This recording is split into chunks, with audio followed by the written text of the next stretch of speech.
राधे राधे दोस्तों आज मैं आपको देवउठनी एकादशी से जुड़ी 3 कथाएं सुनाने जा रही हूँ। तो चलिए आइए शुरू करते हैं। एक समय भगवान नारायण से लक्ष्मी जी ने कहा, हे नाथ, अब आप दिन रात जागा करते हैं और सोते हैं तो लाखों करोड़ों वर्ष तक को सो जाते हैं। उस समय समस्त चराचर का नाश भी कर डालते हैं। अतः आप नियम से प्रतिवर्ष निद्रा लिया करें। इससे मुझे भी कुछ समय विश्राम करने का समय मिल जाएगा।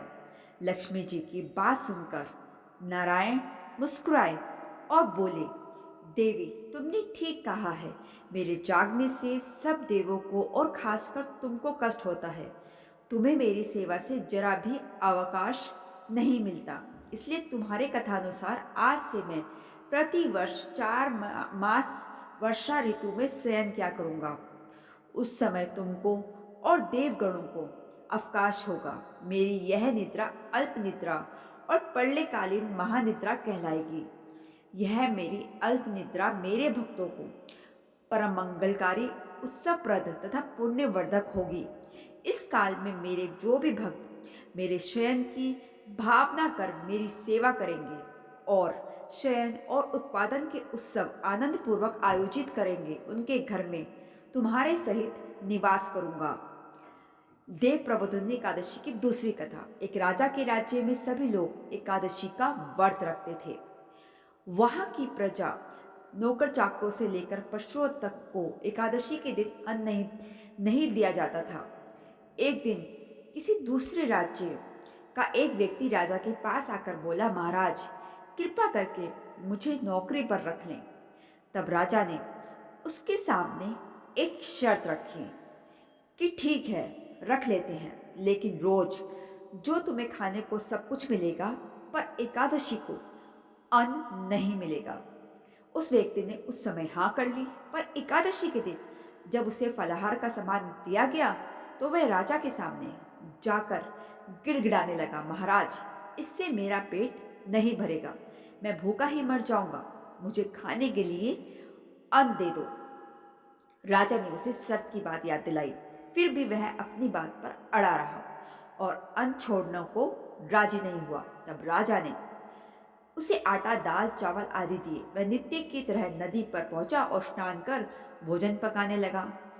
जब भोजन बन गया तो वह भगवान को बुलाने लगा, आओ भगवान, भोजन तैयार है। उसके बुलाने पर पीताम्बर धारण किए भगवान चतुर्भुज रूप में आ पहुंचे और प्रेम से उसके साथ भोजन करने लगे। भोजन आदि करके भगवान अंतर ध्यान हो गए तथा वह अपने काम पर भी चला गया।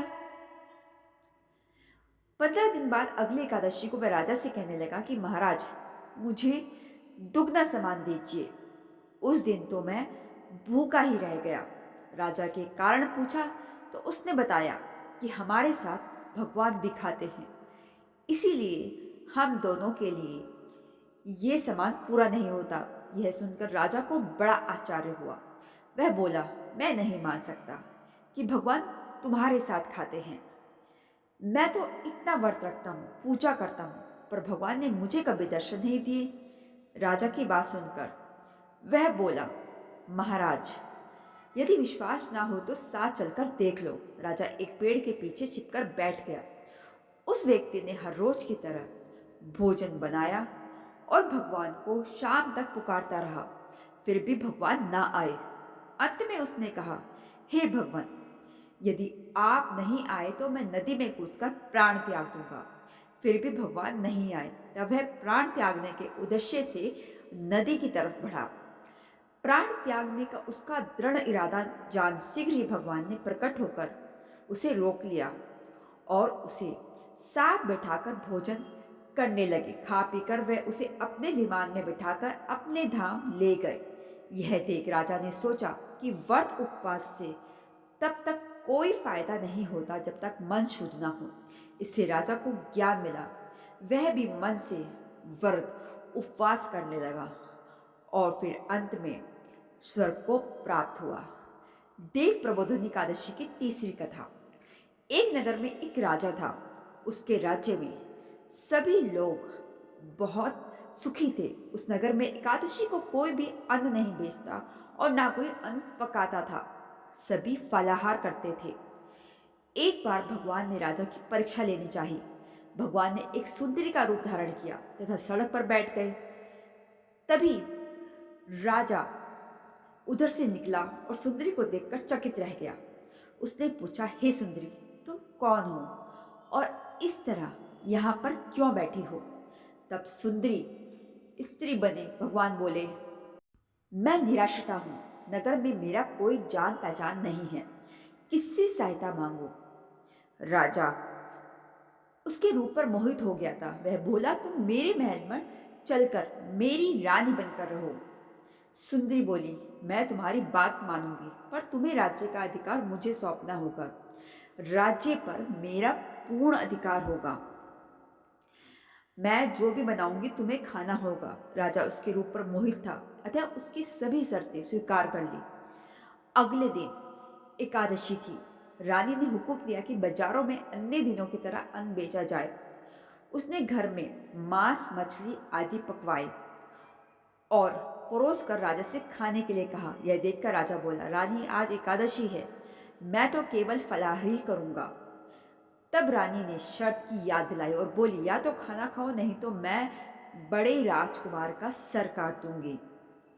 राजा ने अपनी स्थिति बड़ी रानी से कही तो बड़ी रानी बोली, महाराज, धर्म ना छोड़े, बड़े राजकुमार का सर दे दें। पुत्र तो फिर भी मिल जाएगा, पर धर्म नहीं मिलेगा। इसी दौरान बड़ा राजकुमार खेलकर आ गया।